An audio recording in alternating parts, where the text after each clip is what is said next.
सुशांत सिंह राजपूत की death mystery में हर रोज नई नई बातें सामने आ रही हैं। आज सुशांत के पापा के व्हाट्सएप मैसेजेस सामने आए। ये मैसेजेस उन्होंने रिया और श्रुति मोदी को पिछले साल नवंबर में किए थे।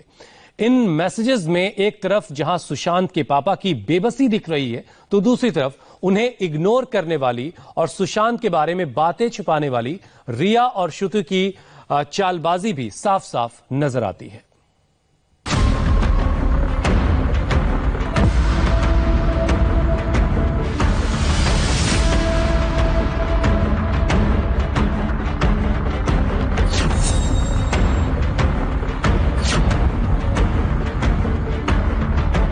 जब तुम जान गई कि मैं सुशांत का पापा हूं, तो बात क्यों नहीं की? आखिर बात क्या है?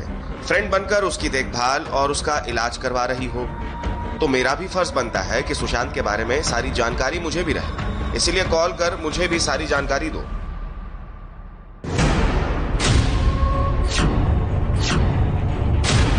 रिया के साथ सुशांत के परिवार की चैट वॉर का ये सबसे नया चैप्टर है।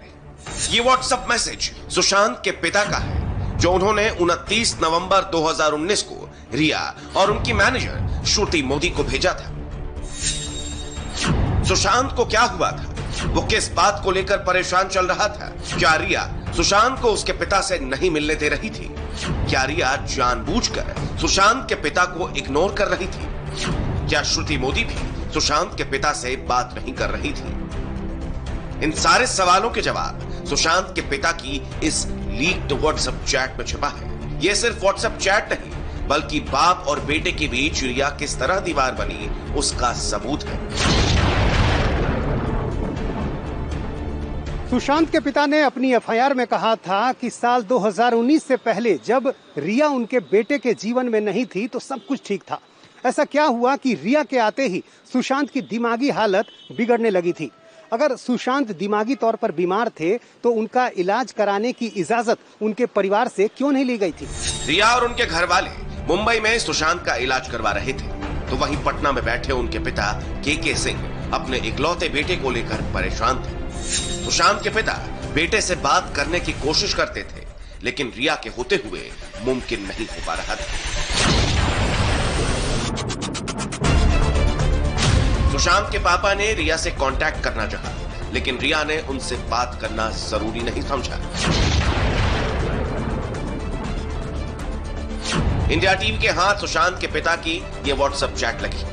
29 नवंबर 2019 को रिया के भेजे गए इस व्हाट्सएप मैसेज में सुशांत के पिता उनसे कह रहे हैं कि आखिर वो उनसे बात क्यों नहीं कर रहे।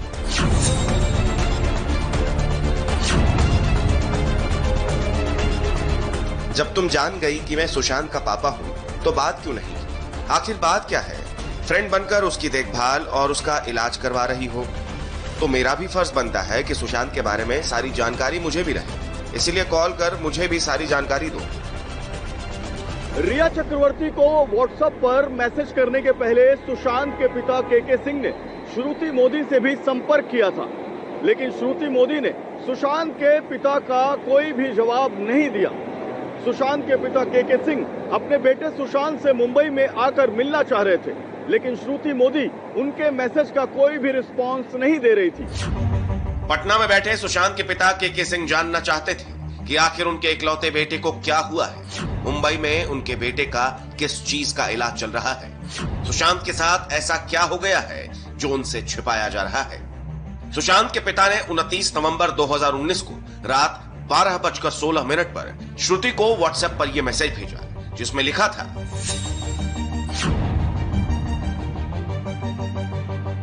मैं जानता हूं कि सुशांत के सारे कार्य और उसे भी तुम ही देखती हो। वो अभी किस स्थिति में है, इसके लिए बात करना चाह रहे थे। सुशांत से बात हुई थी तो वो कह रहा था कि मैं बहुत परेशान हूं। अब तुम सोचो कि एक पिता को कितनी चिंता होगी उसके लिए, इसलिए तुमसे बात करना चाह रहा था। अब तुम बात नहीं कर रही हो तो मैं मुंबई आना चाहता हूं, फ्लाइट का टिकट भेज दो। सुशांत के पिता की बेबसी का अंदाजा इसी बात से लगाया जा सकता है कि उन्हें फ्लाइट के टिकट तक के लिए रिया और श्रुति से कहना पड़ता था। सुशांत की लाइफ को रिया पूरी तरह से कंट्रोल कर रही थी। वो सुशांत के दिमागी इलाज से जुड़े अहम फैसले भी उनकी फैमिली से पूछे बिना लिया करती थी। वहीं रिया की तरफ से साबित करने की कोशिश हो रही है कि सुशांत का उनके परिवार के साथ रिश्ता ठीक नहीं था। रिया के दावे को हवा देते हुए शिवसेना के प्रवक्ता संजय राउत ने तो यहां तक कह दिया था कि सुशांत के पिता की 2 शादियां हुई थी। उनकी दूसरी शादी से सुशांत खुश नहीं थे। संजय राउत का दावा है कि पिता की दूसरी शादी से नाराज सुशांत पटना नहीं जाते थे, पिता से मिलते भी नहीं थे। सुशांत अपने पिता को मिलने गया था पटना में। आप देखिए उतना आप प्यार, आपको शौक, सदमा, ये सब शब्द मैंने देखे हैं उनके। मुझे संवेदना है पिता के बारे में, लेकिन बहुत सी बातें ऐसी है जो सच अब सामने आएगा। इसी डर से कोई इस प्रकार से जांच को गुमराह करने की कोशिश क्या कोई कर रहा है? अगर है तो मुंबई पुलिस ये षड्यंत्र को पर्दाफाश कर देंगे। हालांकि संजय राउत के इन दावों को सुशांत के परिवार वालों ने गलत बताया है। साथ ही कहा है कि उनके खिलाफ मानहानि का मुकदमा करेंगे। बात तो गलत है। उनकी तो एक ही शादी हुई है, उनकी दूसरी शादी तो नहीं हुई है। और हमारे सबसे बड़े भाई श्री राम किशोर सिंह जो विधायक जी के पिताजी हैं, उनकी 2 शादी हुई है और सुशांत के पिता की शादी तो एक ही हुई है। ये सब जांच को प्रभावित करने के लिए गलत ढंग से आरोप लगाया जा रहा है जो बेबुनियाद है। ये बिल्कुल भ्रामक बयान है। इस बयान का कहीं कोई सिर पैर नहीं है। बातों को उलझाने के लिए इस तरह का बयान दिया जा रहा है, इस बात में कहीं कोई दम नहीं। हमारा कहना है कि सीबीआई जांच करे या जो भी जांच अभी एजेंसी कर रही है, ईडी जांच कर रही है, तो ईडी जांच में सब कुछ सामने आ जाएगा। ईडी अपना काम शुरू कर दिया और हम लोगों को भरोसा है कि पूरा चीज जांच में हर कुछ बाहर निकल कर आएगा और जो दोषी है वो जेल जाएगा। इस तरह की बेबुनियादी बातें को बोलना मेरे हिसाब से बहुत ही एक मीडिया में किसी के फैमिली के अंदरूनी मामले को एक डिफेम करने वाली बात है और जरूरत पड़ेगी तो उनमें हम डिफेमेशन का भी एक्शन लेंगे। साफ है कि रिया और कुछ लोगों की तरफ से यह साबित करने की कोशिश की जा रही है कि सुशांत और उनके पापा के बीच सब कुछ ठीक नहीं था। हालांकि सुशांत अपने पिता का कितना सम्मान करते थे, इसका अंदाजा उनके इस पुराने बयान से लगाया जा सकता है। कहाँ तक पहुँचे किसी गॉडफादर की जरूरत है? बिल्कुल भी नहीं। अगर होती तो हम कभी पहुँचते ही नहीं। गॉडफादर फादर होता है और गॉड होता है, मिलाने वाला काम गॉडफादर ये सब इंसानों का काम है। तो गॉड भी है हमारे लिए, फादर है और जो भी सीट मॉडल बड़े देते हैं। और अब रिया और श्रुति को भेजा गया सुशांत के पिता का ये व्हाट्सएप मैसेज भी गवाही दे रहा है कि एक बाप अपने इकलौते बेटे के लिए कितना तड़प रहा था, लेकिन उसे सुशांत से मिलने नहीं दिया जा रहा था।